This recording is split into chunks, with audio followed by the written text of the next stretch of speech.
All right, so now I have this batch of clay that is just, from all the stuff I've rolled and cut out. And you're just going to spritz it with water, and it's going to become very hydrated again. And you're just going to work the clay back into kind of a little ball. Or at least this is how I do it. You can see all kind of air pockets are in there. So what you want to do is you want to kind of, when I first got started, I did a rubber mallet. But if you're just getting started and you are having trouble, because this clay will wear you out because it's exhausting, but you can use a rubber mallet to pound it. So you're going to kind of keep rolling it out until you get, because you don't want a too thin slab. So you want to get it a little decent, and then you're just going to take your little rib tool and you're just going to keep going across it, because there's little air pockets everywhere and you're just going to have to get them all out. So you're going to go over this multiple times, and if you're here, you can hear them popping where they're just busting and air's releasing.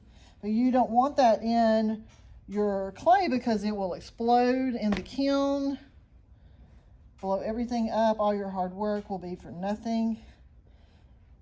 And sometimes no matter how hard you try, that happens. But the more you go along and the more you get familiar with what to do, you have way less of that.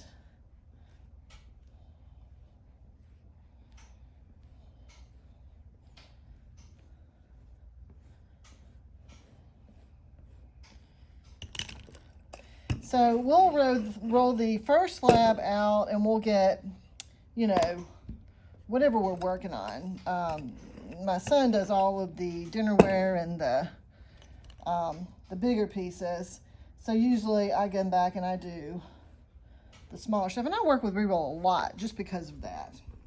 So you're going to, because if you keep working, see how we use MDF and it soaks up the water.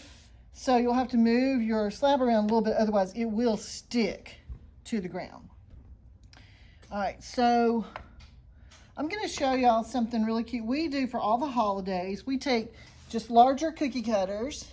Oh, my thing is missed, I'm sorry. It moved. We'll take larger cookie cutters and we will mash them into the clay. And then we take all different kind of small size bowls. You'll have to let these sit for a little bit and harden up, because they can't be, really fresh, wet clay. And we just rehydrated this, so it's pretty wet. As you can see, this is very flimsy. So you'll leave this sitting over to the side, and we get just these little clay saucers that you do for plants, and you can take and you can put those cookie cutters down into there and they'll make a bowl, and I'll show y'all what that looks like.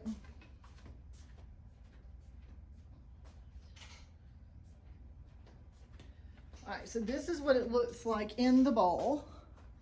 And you have to remember that it has to sit when you take it out. So you want to make sure you put it in there in a way that it's going to sit flush, like a little bowl. And we sell these all the time. We do Santas, and we do, but bunny ones are really popular. And if you can go to our Facebook page or website and you'll see that they're out there. But you can turn these into little bowls. Just really simple. So that's what we'll do with these. But you have to let them sit and dry, probably for 5-10 minutes. Good enough to set up and get. So when you're doing the clay, if it's really moist like this, you can't put it in there because it will just flop over. But you want it to be you don't want it to be hard, but you want it to have structure so that when you put it in there, the ears will stay where you put them. So you're just gonna let it sit 5 or 10 minutes according to your area and, the moisture in the air and all that stuff. Everything affects it. All right, so I'm going to take these.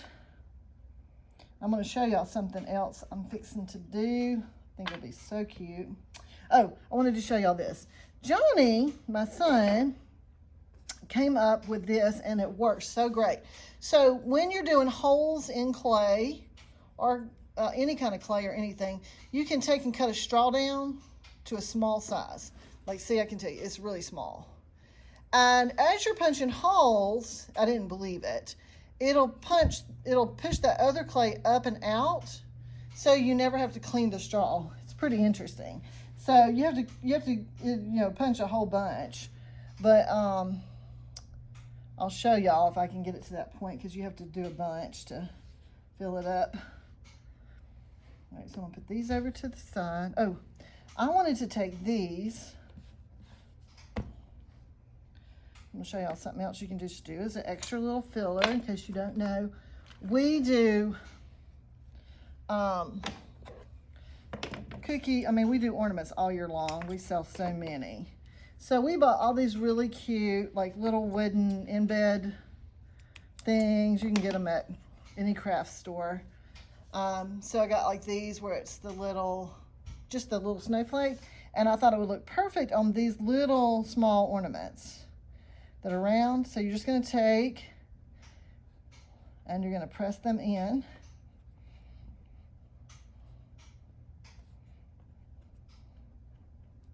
Then you can just like glaze them with a color, or even white or clear if you're using white clay, which we are. And you'll get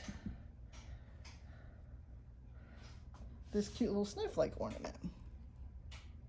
And when you just clear cut it, it'll just be white. Or you could do it like a little turquoise, pale turquoise color. That would be really pretty. It's just an easy small ornament with your leftover clay. We use all of our leftover clay, every bit of it, and I'll show y'all. I'm working my way through it. I usually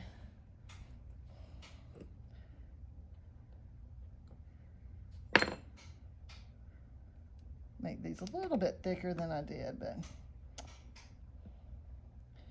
right. And there's a different snowflake. It'll be very pretty when it's finished. And we'll have those out there so you can see those when I get them done. Now, say you did this and now you're on and you have this left again. So you're just going to rehydrate it again.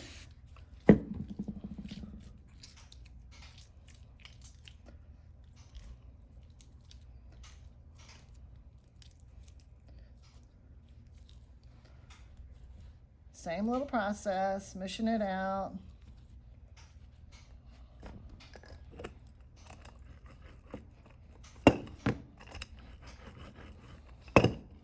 This is usually my job because I don't mind. Johnny gets he didn't have the time or patience for it, but I'll use every little.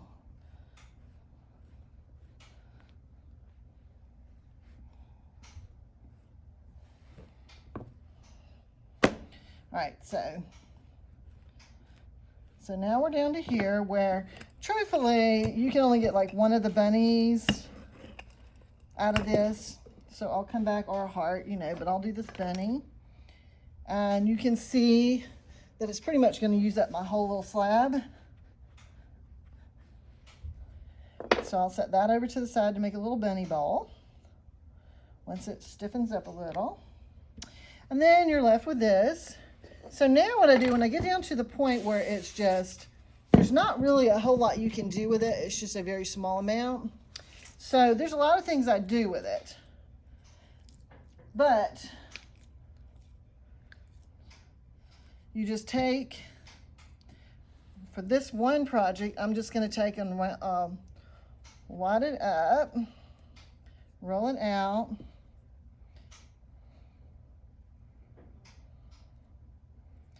I think that's really too much. Let's make it into 4. We're going to make these into necklaces that I'll be painting. You can do tags or You can do all kinds of stuff. I turn them into little Mary Joseph babies. I'll show y'all that on another video because I've got to make some this weekend.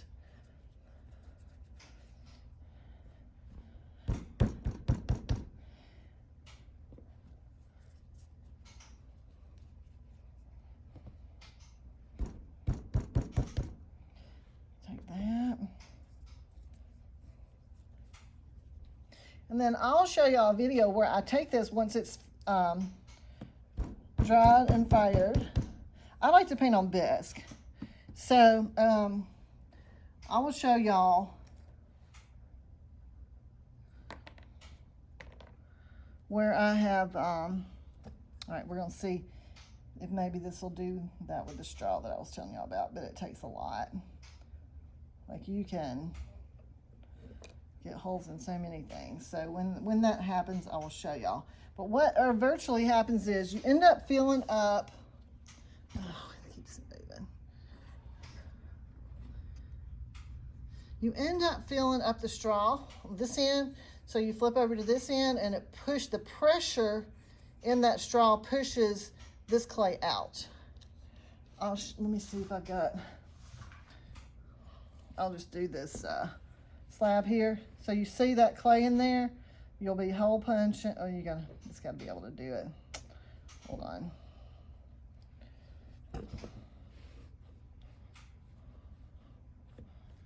All right. So you'll hole punch, you'll hole punch, you'll hole punch. You just keep hole punching. And look what happens. It literally just pushes that clay out of the straw. So all you have to do is just pull it out.